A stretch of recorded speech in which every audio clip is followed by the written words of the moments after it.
का झगड़ा शुरू किससे होता है?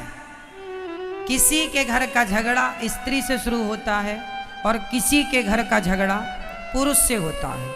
मैं केवल यहाँ दोनों को ये निवेदन करूँगा कि यदि पुरुष झगड़ा शुरू करता है तो जब आपको पता है कि मेरे पति की ओर से झगड़ा होता है तो फिर आप उस झगड़े की आग में घी क्यों डालती हो? आग तब ही भड़कती है जब उसमें घी हो। यदि घी नहीं होगा तो आग बुझ जाएगी। यदि पति आग लगा रहा है तो पत्नी को चुप रहना चाहिए। आप चुप रहेंगी, झगड़ा शुरू तो होगा पर आगे बढ़ेगा नहीं, खत्म हो जाएगा। और यदि स्त्री आग लगा रही है, स्त्री झगड़ा कर रही है, तो पुरुष को समझदारी का परिचय देना होगा, आपको चुप रहना होगा। यदि गृहस्थी को बचाना है तो दो में से एक को समझदार होना ही पड़ेगा। दोनों मूर्ख हुए तब तो गृहस्थी चल ही नहीं सकती। चलेगी बताइए? इसलिए दो में एक को समझदार होना चाहिए। इसलिए या स्त्री समझदारी का परिचय दे या पुरुष समझदारी का परिचय दे। ज्यादा बोलने से विवाद होता है। गृहस्थों में आप बहुत गंभीरता से विचार करेंगे तो आप इस नतीजे पर पहुंचेंगे कि ज्यादा बोलने से विवाद होता है। ज्यादा ना बोला करिए और रिश्तेदारों से भी ज्यादा बातें ना किया करिए। और एक चीज और बताऊं, पति और पत्नी दोनों को अपने घर का भेद कितना भी खासम खास हो, कोई हो, तुम्हारा अपना ही क्यों ना हो, घर के भेद कभी किसी से नहीं कहने चाहिए। घर की बातें, आजकल स्त्रियां पति पत्नी में जरा सा विवाद हुआ जाके पड़ोसन से कह आती हो, तुम तो कल पति पत्नी मिलके एक हो जाओगी, पर पड़ोसनों को तो तुम्हारी औकात पता चल ही गई ना। वो तो सदा ताने, अरे हमसे ना ज्यादा झाड़ो, हम जानते हैं तुम्हारे पति को, हम जानते हैं तुम्हें, तुमने क्योंकि बोल दिया था। सारे घरों में झगड़े होते हैं, हर घर में। इसका अर्थ ये नहीं कि तुम अपनी बातें जाके पड़ोसन से कह लोगी, रिश्तों में कह लोगी, किसी से ना कहा करो। अपनी घर की बातें, घर के आप लोग अपनी समझदारी से अपने रिश्तों को ठीक करिए। और तलाक देना और लेना ये किसी भी समस्या का समाधान नहीं। तलाक लेके क्या करोगे? माँ बाप के घर बैठोगी? बेटियों से मेरा सवाल है, तलाक लेके कहाँ जाओगी? अपनी मम्मी के घर बैठोगी कब तक? मम्मी जब तक जिंदा है तब तक तुम्हारा सम्मान है। माँ मर जाएगी फिर तुम्हारी भौजाई तुम्हें सम्मान करेगी? सम्मान भी देखो, एक दिन जाओ, 2 दिन जाओ तो सम्मान होता है। घर पे ही पड़े रहो किसी के तो सम्मान नहीं होता। बोलो हाँ या ना? साल में एक बार के लिए घर में भाभी आ जाए, भौजाई आ जाए, ननंद आ जाए तो भाभी भी सम्मान, आओ दीदी, आओ दीदी, आओ बहन। और 2-4 महीने के लिए बोल दे जाऊंगी नहीं तो टेंशन हो जाती, यहीं खाएगी अब।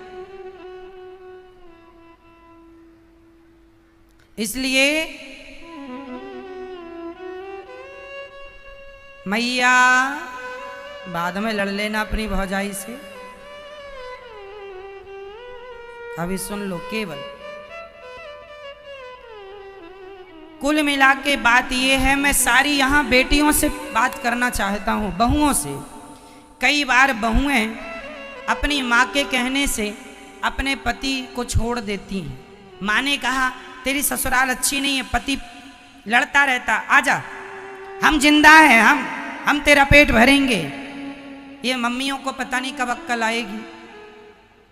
बेटियां बताओ, आपसे सवाल है, बेटी अपने पति के साथ सुखी रह सकती है कि अपनी माँ के साथ? ज्यादा सुख उसे माँ दे सकती है या उसका पति? जोर से। एक स्त्री का माँ के साथ रहना उचित है या खुद के पति के साथ रहना जायज है? कहाँ रहना चाहिए? बोलो मेरी माँ। अरे सिर ना हिलाओ, बोलो मेरी माँ। किसके साथ? नहीं निकल रही आवाज। किसके साथ? मां के साथ, पति के साथ। हर स्त्री की भलाई पति के साथ रहने में है, ना कि मां के साथ रहने में। तुम पति को छोड़ के मां के साथ, तुम्हें ज्यादा अपनी मां की गर्मी है ना कि मेरी मां, मेरे मायके में तो सब कुछ है। हम कोई भीख थोड़ी मांगते थे, हम तो 56 भोग खाते थे। तो तुम्हें भी 56 भोग तब तक ही मिलेंगे जब तक मां जिंदा है। मां मर जाएगी, कुत्तों सी जिंदगी जीना पड़ेगा। हाँ या ना? फिर इसलिए अपनी भलाई चाहती हो तो अपने पति की बात मानो, अपनी मां की नहीं। जिन जिन बेटियों ने अपनी मां की बात मानी, शादी के बाद उनका घर उजड़ा है। शादी के बाद लड़की को अपने पति की बात माननी चाहिए। यदि अपने माँ बाप की बात मानेगी तो मैं लिख के दे दूंगा स्टाम्प पेपर में, जो लड़की अपने माँ बाप की बात मानेगी उसका घर कभी बस ही नहीं सकता, चाहे वो कितनी भी समझदार क्यों ना हो। माँ बाप के हिसाब से घरों में बाग नहीं लगेगा, आग लगेगी। इसका एक जीता जागता मैं उदाहरण दे सकता हूं आपको, कहो तो दे दूं? दे दूं? तो सुनो, ये कथा मैंने एक दिन सुनाई थी, पर इस मुद्दे पर नहीं सुनाई, इसलिए इस मुद्दे पर दोहरा देता हूं। महाभारत का युद्ध एक लड़की के पिता के कारण हुआ है। कौन है वो लड़की और कौन है वो पिता? सुन लो। महाराज शांतनु मत्स्यगंधा पर मोहित हो गए। कथा हमने सुनाई थी, केवल स्मरण कराएंगे आपको, समय पूरी सुनाने का नहीं है। केवल इतिहास से हम आपका परिचय कराएंगे कि जिस लड़की ने अपने माँ बाप की बात मानी उसके जीवन में परिणाम क्या हुआ। महाभारत की जननी कौन है आज मैं आपको स्पष्ट कर देता हूं। भीष्म पितामह गंगा पुत्र हो चुके थे। शांतनु का एक बेटा था, 14 साल की उम्र थी। भीष्म पितामह की उम्र कितनी थी? 14 साल का छोरा था भीष्म पितामह की उम्र। ये गंगा पुत्र थे। शांतनु गंगा जा चुकी थी, अपनी पत्नी के वियोग में ये तड़पते थे। एक दिन एक महिला इन्हें मिल गई, बड़ी सुंदर थी, उनसे विवाह करने का मन हुआ। उसका नाम था सत्यवती। मत्स्यगंधा भी कहते हैं, योजन गंधा भी कहते हैं। कई योजन तक उनके शरीर से खुशबू निकलती है, इसलिए योजन गंधा भी कहते हैं। ठीक है, मछली की गंध आती थी इसलिए मत्स्यगंधा भी कहते हैं। सत्यवती नाम है। सत्यवती एक केवट की बेटी थी। कथा हमने उस दिन विस्तार से सुनाई थी। तो केवट मतलब लड़की का बाप। चलो, अब लड़की का बाप चला हस्तिनापुर। हस्तिनापुर में महाराज शांतनु राजा थे। शांतनु तो अंदर थे। भेंट हो गई भीष्म पितामह से। उस समय भीष्म पितामह की उम्र कितनी थी? 14 साल के बच्चे से भेंट हो गई। तो जो लड़की का पिता मतलब मत्स्यगंधा का, सत्यवती के पिता जो केवट थे, उन्होंने कहा, एक लड़की के बाप की दास्ता कह रहा हूं। उस व्यक्ति ने कहा, लड़की के पिता ने कहा कि कहो कुमार, राजकुमार, तुम्हारे पिता का दिल मेरी बेटी में आया है, शादी करना चाहते हैं।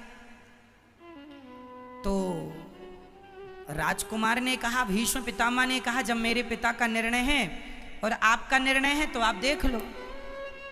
तो लड़की के पिता ने कहा कि मैं शादी तो कर दूंगा, पर मेरी बेटी तो इस घर में नौकरानी बन के रहेगी। क्यों? क्यों नौकरानी बनेगी? भीष्म पितामह ने पूछा।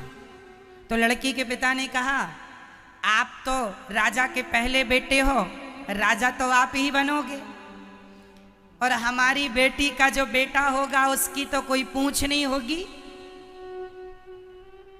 तो भीष्म पितामह ने तुरंत प्रतिज्ञा की मेरे पिता की खुशी यदि इस महिला से है तो मैं आपको वचन देता हूं कि मैं कभी विवाह नहीं करूंगा, मैं कभी विवाह नहीं करूंगा और इस गद्दी पर आपकी बेटी से उत्पन्न हुआ बेटा ही बैठेगा।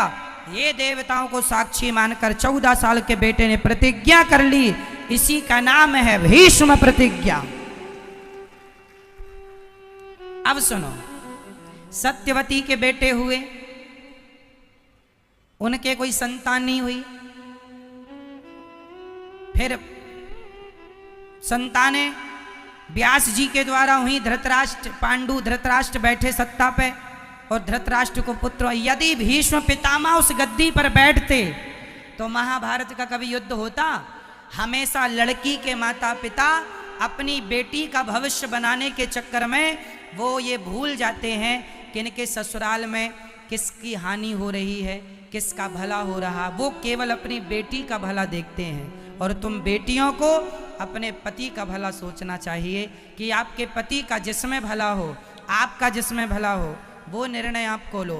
क्योंकि ससुराल पक्ष, जो मायका पक्ष होता है, वो हमेशा एक ही तरफ से वो निर्णय देंगे जिसमें केवल आपकी भलाई है। यदि उस लड़की के पिता ने ये देखा होता कि राज्य की भलाई किसमें है, तो वो ये कभी संकल्प ना दिलाते, फिर भीष्म पितामह राजा बनते। और भीष्म पितामह राजा बनते तो महाभारत जैसी स्थिति कभी उत्पन्न ना होती।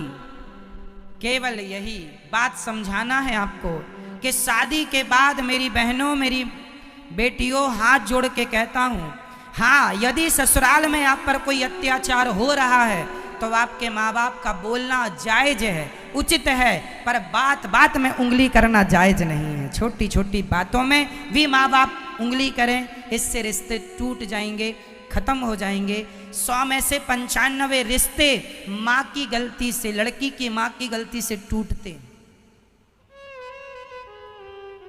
इसलिए अपने पति, यदि तुम्हारा पति गलत रास्ते पर है, चलो एक और उदाहरण देता हूं। यदि आपका पति किसी और महिला के चक्कर में पड़ गया तो आप क्या करेंगे? भगवान करे कि आपके साथ ऐसा कभी ना हो, पर यदि हुआ तो आप क्या करेंगे? यदि आपको पता चल गया कि मेरा पति तो किसी दूसरी महिला के चक्कर में है, उससे बात करता है, उसके संग उठता बैठता है, जब आपको पता चलेगा आप क्या करती हैं? आप सबसे बड़ी गलती करती हैं। आप सबसे बड़ी गलती ये करती हैं कि जब आपको पता चलता है कि आपके पति का किसी महिला से चक्कर है तो आप तुरंत अपना सामान बांधती हैं और अपने मायके चली जाती हैं। अपनी माँ से बताती हैं। क्या होगा? माँ समस्या का समाधान नहीं कर सकती। तुम्हारा पति है, रास्ता भटक गया है, तो तुम पत्नी का, तुम्हारा धर्म है कि उसे सही रास्ते पर लाना है। तुम चली जाओगी तो वो तो और आजाद हो जाएगा। इसलिए उस समय तुम्हें अपनी माँ के पास नहीं, अपने पति के पास रहना है और उस महिला के पास जा कर के उसे सबक सिखाना है। समझाओ प्यार से, बातों से माने तो बातें, कोर्ट कचहरी से माने तो वो, नहीं तो लातें कहाँ चली गई। ठीक है मेरी माँ? तो आपके रिश्तों में कभी ऐसी आग लगे तो आपको क्या निर्णय लेना चाहिए? क्या? हमेशा अपने पति को बचाएंगी आप। और यदि पत्नी किसी पुरुष के चक्कर में पड़ जाए तो पति उसे बचाए। पति और पत्नी एक दूसरे के रक्षक हैं। एक दूसरे की क्या है? क्या है? क्या है मेरी माँ? पूरक, रक्षक। इसलिए कभी आपका पति एक तो रास्ता ना भटके, यही अच्छा है, पर रास्ता भटके तो आप तुरंत अपने पति कुछ भी कहे पर आपको उस महिला को सबक सिखाना चाहिए। यदि हर स्त्री अपने पति के लिए उन महिलाओं को सबक सिखाने लगी तो समाज की महिलाएं डर जाएंगी कि यदि हमने इसका घर बिगाड़ा तो हमारी बदनामी होगी, जमाना हमें क्या कहेगा। आप तो गलती ये करती हैं कि आप उठाए झोला मायके चली गई, यहाँ पति उसके संग मौज करता रहा और तुमने तलाक ले लिया, तलाक लेके घर बैठ गई। इससे तुम्हें क्या मिला?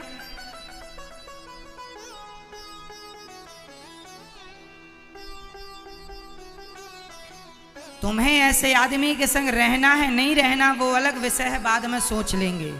पर अभी तो उसे वो आज के जमाने में न मैया कुछ स्त्रियां ये धंधा करती हैं पुरुषों को फंसाने का।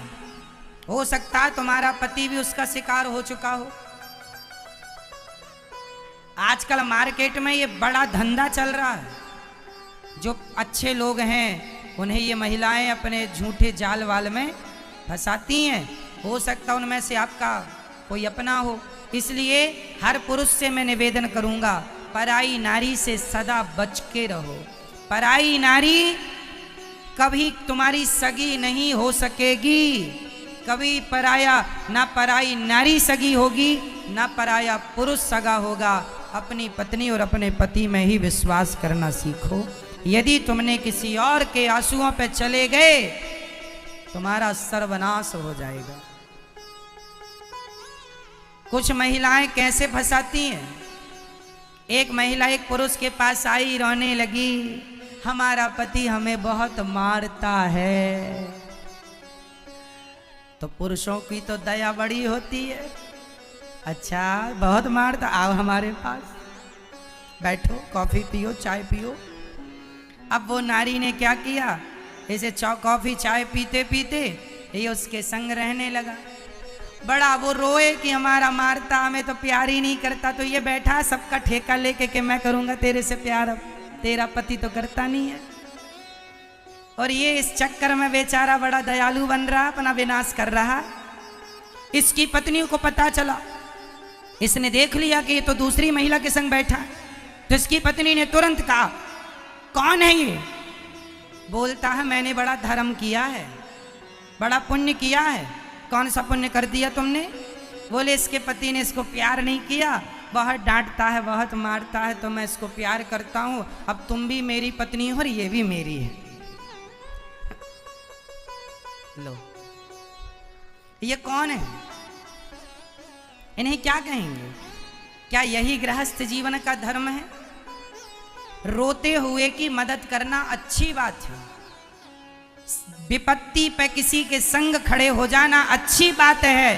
पर किसी विपत्ति का आप उससे उसके बदले में उसका चरित्र मांग लें, ये बहुत बुरी बात है कि तेरी मदद मैं चरित्र के बदले करूंगा या करूंगी।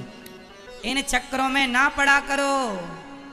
समाज बहुत गलत रास्ते पर चल चुका है, बहुत गलत कदम बढ़ चुके हैं लोगों के। समाज में क्या क्या लोग कर रहे हैं कहा भी नहीं जा सकता। क्यों मैया, बहुत कुछ हो रहा समाज में या नहीं? तो ऐसी गंदगियों से आपको अपने पतियों को बचाना है, अपनी पत्नियों को बचाना है और आने वाली पीढ़ी को, बेटा और बेटियों को बचाना है इस गंदगी से, कहीं आप शिकार ना हो जाए। इसलिए पति पर जब कोई चरित्र का हमला होगा तो सबसे पहले साथ कौन खड़ा होगा? पत्नी। और पत्नी के संग पति, और एक दूसरे के चरित्र की रक्षा करो, एक दूसरे के काम आओ और प्रेम से गृहस्थी निभाओ। एक दूसरे से प्रेम करो, पत्नी पति से प्रेम करे, पति पत्नी से प्रेम करे। जैसे हमारे राम सीता से प्रेम करते हैं और सीता राम से प्रेम करती हैं, और दोनों से प्रेम हो और दोनों पति पत्नी मिलकर दोनों भगवान से प्रेम कीजिए। यही सदगृहस्थ है, यही गृहस्थी है मेरी माँ। मैया समझ में आई बात? तो गलत रास्ते पर आप तो नहीं जाएंगे ना कभी। तो आप अपने पत्नी से और अपने पति से झगड़ा तो नहीं करेंगे। मैया आप लोग अपने पतियों से प्यार करती हो कि नहीं? बोलो हाँ या ना, बोलो हाँ या ना। करते हैं मैया? हाँ करते हैं।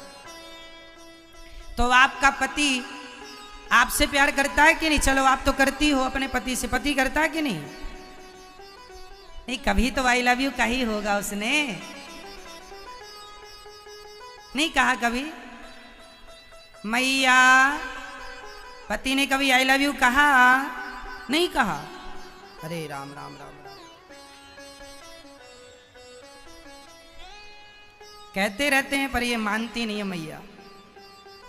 आपके पति भी आपसे बहुत प्यार करते हैं। अच्छा, पत्नियों को यही लगता है कि हम प्यार कर रहे हैं अपने पति से, हमारा पति तो करते नहीं प्यार।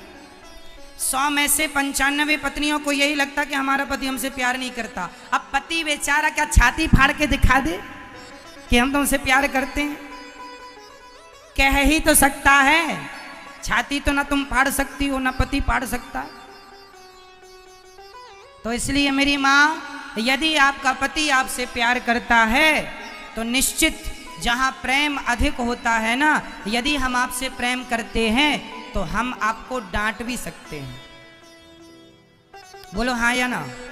हम आपसे प्रेम करेंगे तो हम आपको डांट भी सकते हैं, प्रेम नहीं करेंगे तो हम आपको नहीं डांट सकते। आपका पति आपको डांटा करे तो बात बात में गुस्सा ना हुआ करो कि डांटते रहते हैं। जहाँ प्रेम ज़्यादा है, जिससे प्रेम करेगा उसी को डांटेगा, उसी को डांटता। आप भी डांट सकते हैं, वो भी डांट सकता है। यही गृहस्थी है।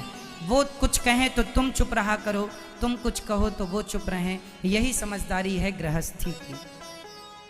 और ऐसे से रिश्ते चलते हैं। आप जरा जरा सी बातों में झोला उठा के मायके चली गई, आप जरा जरा सी बातों में आपने बोलना। अच्छा, पति पत्नी में कितनी भी लड़ाई हो जाए पर आप लोग बोल चाल बंद मत करना, क्योंकि बोल चाल बंद होते ही सुलह के सारे दरवाजे बंद हो जाते हैं। सुलह के दरवाजे बंद हो गए क्योंकि बोल चाल बंद हो गया। कई पति पत्नी जरा सा लड़े, बोल चाल बंद, बोलेंगे नहीं, डे बोले टुप्पी टाप। बोला करो, कितना भी लड़ाई झगड़ा हो पर बोलना। ना तो सास से बोलना बंद करना, ना पति से, ना किसी से। सारे रिश्तों को निभाना है और छोटी छोटी बातों में ध्यान नहीं देना। पति कुछ कह दे, कोई बात नहीं, कह दिया, गुस्से में कुछ हमने कह दिया, हमें आज गुस्सा था, हमें गुस्सा था बहुत ज़्यादा, कोई काम को लेके कोई टेंशन थी, गुस्सा था, सारा गुस्सा पत्नी पे उड़ेल दिया। पत्नी को भी थोड़ा समझदार होना चाहिए, जरा जरा सी बात पे ना करे। आज गुस्सा, रोज़ तो गुस्सा नहीं करता, कभी तो प्यार भी करता होगा। तो बस इंतज़ार करो। हर समय सूर्य गर्म नहीं होता, शाम को ठंडा हो जाता है, सुबह भी ठंडा होता, बस दोपहर में गर्म रहता है। तो दोपहर में आप लोग भी सड़क में नहीं निकलते, घर में रहते हैं। तो जब पति गर्म है, माइंड गर्म है, खोपड़ी गर्म है, थोड़ा आप दूर रहो, अपने कमरे में घुसे रहो, वो जो करे करने दो, चिल्लाए चीखे जो करे, थोड़ा शांत होने दो माहौल, फिर तुम बात कर लेना। अब वो गर्म है, वो गालियां दे रहा और आपने भी शुरू कर दी, मैं जा रही हूं अच्छा मायके, रह लेना मेरे बिना। ऐसे में तो आग लगेगी, कभी बुझेगी नहीं। मैया, हम गलत कह रहे हैं क्या मेरी माँ? नहीं, तो फिर आप करोगी ना, जो बात कह रहे हैं उसका पालन करोगी ना? ठीक है। तो पति कुछ बोलेंगे तो आप क्या करेंगी? डे बोले हम चुप ही टाप रहेंगे। चुप ही टाप रहना मेरी माँ। ये मैया से पूछो क्या रहेंगी ये? चुप ही टाप रहना मेरी माँ। और पतियों से प्रार्थना है कि नारियों का सम्मान किया करो। यदि आपकी पत्नी आपको परमेश्वर मानती है, भगवान मानती है, तो पुरुष का भी कर्तव्य है कि वो अपनी नारी को हमेशा लक्ष्मी मान के उसका सम्मान करे, देवी मान के उसका आदर करे, और कभी अपनी पत्नी के लिए अपशब्द ना कहे, उससे गालियां ना दे।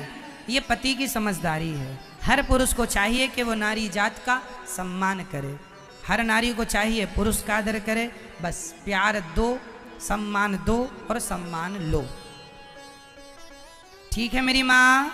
चलो, तो भगवान गोपियों को समझाते हैं पति की सेवा करना है और पति के साथ रहना है सारी जिंदगी, खुश रहना है, प्रसन्न रहना है। रिश्तों की अहमियत को समझो, रिश्तों को निभाओ।